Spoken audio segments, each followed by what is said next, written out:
E aí, galera, beleza? Aqui quem fala é o Mestre Educa. E galera, no vídeo de hoje vamos estar falando aqui sobre um filósofo muito importante aqui para o canal e para a sociedade, que é o John Locke, beleza? Então, vamos lá. John Locke foi um filósofo iluminista, ou seja, viveu aí no período do Iluminismo, que é aquele período só para quem não sabe, é um período basicamente no qual a razão estava acima da religião, então havia muitas ideias de ciência, de razão, estudos científicos sendo feitos, então é um período da história no qual a liberdade de expressão era grande e por conta disso vários pensamentos e várias bem, ciências foram surgidas aí, né? Então a gente pode falar aí de ilustres nomes como o próprio John Locke, Isaac Newton e outras figuras aí também que foram importantes aí durante a história. Então foi um período no qual nós tínhamos aí essa liberdade e a gente não tinha que ficar submetido a uma igreja mandando e dizendo o que a gente tem que fazer, beleza? Então basicamente é isso. Ok, com base nisso, vamos então para a continuação da explicação. John Locke, então, ele era um filósofo desse período, e ele vai defender algumas ideias sobre o Estado, e aí a gente vai entrar no contrato social, que ele também era um contratualista, assim como Hobbes. Então, para quem não viu aqui o vídeo do Thomas Hobbes, eu vou deixar o link, o card aqui, aqui. Vou deixar o card aqui na descrição, aqui em cima, beleza? E aí vocês podem acessar e ver isso com mais calma, beleza? Mas para quem viu outro vídeo, sabe que o Thomas Hobbes, ele era um cara que vai defender que o ser humano, no seu estado de natureza, ou seja, no seu estado antes da criação do próprio estado, ou seja, da criação do próprio governo, ele vai defender o seguinte, o John Locke, ele vai defender que o ser humano não é nem bom e nem mau. Então, olha que interessante. Thomas Hobbes vai dizer que o ser humano é mau. Aí você pensa, John Locke vai falar o quê? Que ele é bom. Não, não. John Locke não vai entrar nesse mérito. John Locke não vai analisar se o ser humano é bom ou não, mas sim os direitos que ele possui, beleza? Então, é o que ele vai chamar aí de direitos inalienáveis do homem, beleza? Então, ou direitos naturais, tranquilo? São dois nomes possíveis aí para a descrição da teoria dele, beleza? E aí, quais são esses direitos inalienáveis, né? Que para ele são três. Então, o primeiro deles é o direito à vida, tranquilo. O segundo é o direito à liberdade.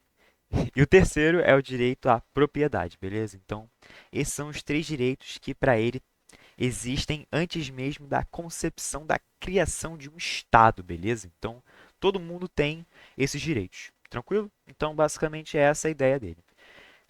E aí, o que ele vai dizer com relação ao Estado? Então, a gente vai saber dessas questões, né?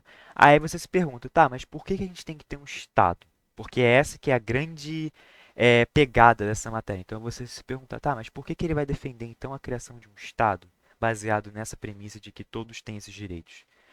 Locke vai dizer que a gente deve, para poder preservar esses direitos e não acontecer igual Hobbes, igual na teoria de Hobbes, que todo mundo sairia se matando, ele vai dizer que o Estado ele vai ser criado para poder salvaguardar, ou seja, proteger esses direitos inalienáveis do homem e de todos, basicamente, beleza?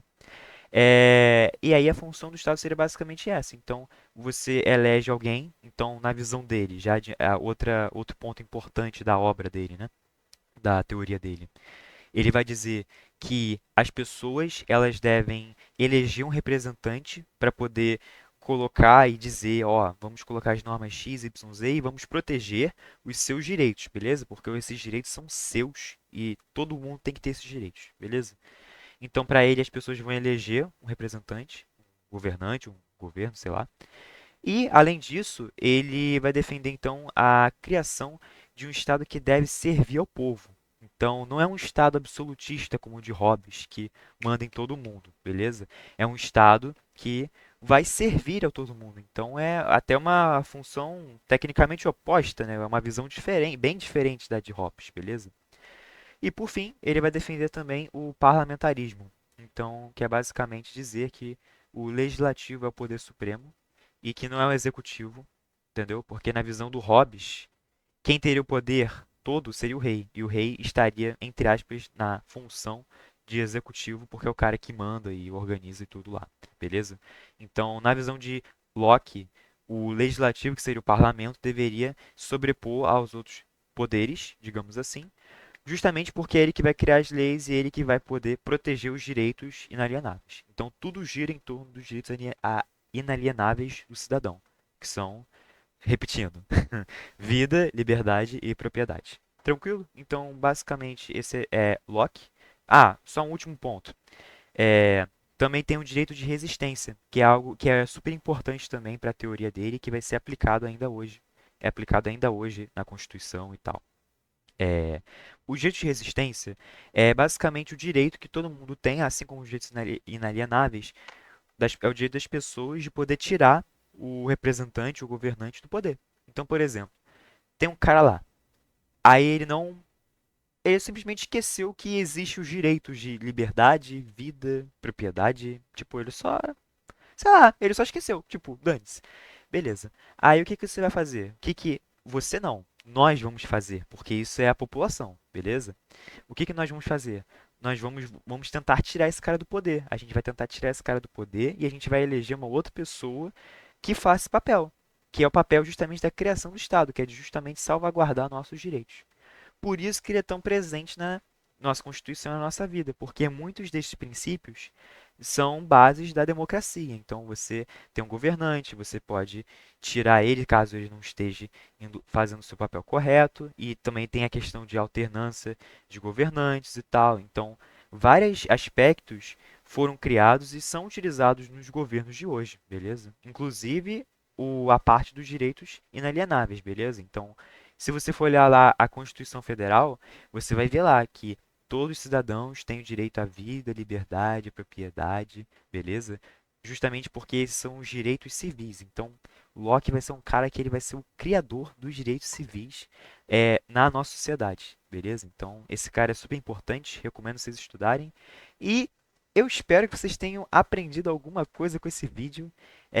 Estou aqui produzindo mais vídeos, mais conteúdo para vocês, para poder auxiliar aí, seja no estudo, ou seja mesmo para a compreensão da nossa sociedade, porque realmente esses caras, assim, na minha opinião, são muito importantes para a nossa sociedade, beleza, como um todo. E é isso. Se você quiser ajudar o nosso canal, já deixa o joinha aí, se inscreva, porque isso vai ajudar muito a gente, beleza? E eu espero você no próximo vídeo. Até mais!